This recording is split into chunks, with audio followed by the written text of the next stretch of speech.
Вечер Қалдырбекова. Жақсы түсінікті. Ана тілін біліп тұрып басқаша жақсы сөйлеу, ол сүйініш. Ана тілін білмей тұрып басқаша жақсы сөйлеу, ол күйініш. Өз тіліңді білмей тұрып өзге тілге еліктеу, зор қате.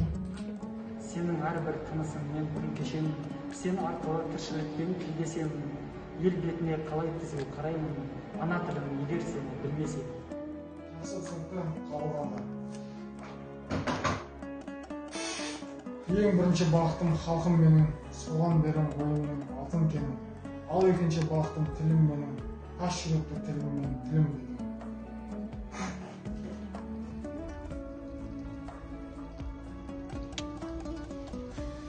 Ана тілі, ананың құнар сүті ғой, ғұмыр бойы сен еметін. Ана тілі, халқыңның ырыс бұты ғой, игілігіңе кенелетін.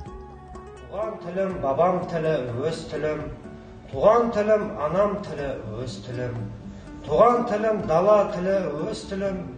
Туған тілім, адам тілі, өз тілім. Тіл мемлекеттің тұғырлы тірегі, халықтың рухани байлығы, өткені мен болашағының айқын көрінісі.